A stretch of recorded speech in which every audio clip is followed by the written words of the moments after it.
Hello students, আমি তোমাদের Nityananda sir বলছি। আজকে আমি তোমাদের ক্লাস 10-এর এবিটি টেস্ট পেপারের লাইফ সায়েন্সের 31 নম্বর পেজটি আলোচনা করছি।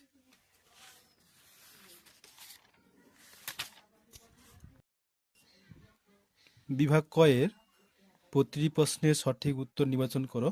তার ক্রমিক সংখ্যা সহ লেখো। 1.1 সূর্য শিশির নামক পতঙ্গ উদ্ভিদের পাতার কোষিকাগুলি পতঙ্গ দেহের সংস্পর্শে আসামাত্র বেঁকে গিয়ে পতঙ্গকে চেপে ধরে। সঠিক উত্তরটি হবে কেমোনাস্টিক চলন। 1.2 মহিলাদের ক্ষেত্রে এফএসএইচ ডিম্বাশয়ের গ্রাফিয়ান ফলিকল থেকে ক্ষরিত হয় যে হরমোন ক্ষণে উদ্দীপনা যোগায়।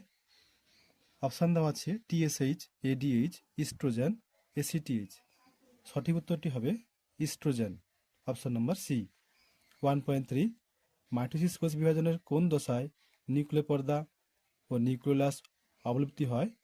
এটা উত্তর হবে অপশন এ দেওয়া আছে anaphase, option B prophase, option C metaphase, option D telophase. এর সঠিক উত্তরটি হবে বি প্রোফেজ।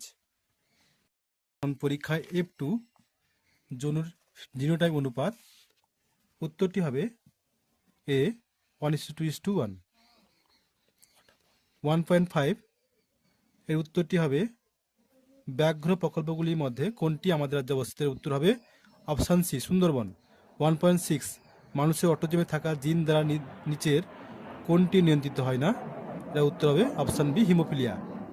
1.7 অসম্পূর্ণ প্রকটতার ক্ষেত্রে এক সংকরায়ন পরীক্ষায় F2 জনুতে ফিনোটাইপের অনুপাত কী হতে পারে? এর উত্তরটি হবে অপশান ডি 1:2:1। 1.8 ফার্নের জনুক্রমে প্রদত্ত কোন দশাটি রেণুত দশার অন্তর্ভুক্ত নয়? এটা উত্তর হবে অপশান এ প্রোথ্যালাস।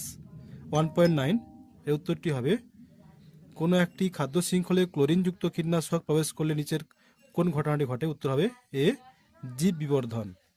1.10 লামার্কের তত্ত্বের সঙ্গে যুক্ত শব্দগুচ্ছ কোনটি? এর উত্তরটা হবে অপশান সি অর্জিত গুণের বংশানুসরণ। 1.11 নিচের কোনটি অস্থিযুক্ত মাছের পটকা গ্যাস শোষণ করে নেয়? এর উত্তর হবে অপশান ডি রেটিয়া মিরাবিলিয়া। 1.12 পূর্ব হিমালয় জীববৈচিত্র্য হটস্পটের একটি বিপন্ন প্রজাতি হল? Option C red panda. 1.13 নিচের কোন জীবাণুটি নাইট্রিফিকেশন অংশগ্রহণ করে? উত্তরটি হবে অপশান এ নাইট্রোসোমোনাস। 1.14 উটের অতিরিক্ত জলক্ষয় সহনের ক্ষমতার সঙ্গে সম্পর্কিত অভিহিত বৈশিষ্ট্যটি হল? অপশান সি ডিম্বাকার লুই রক্ত।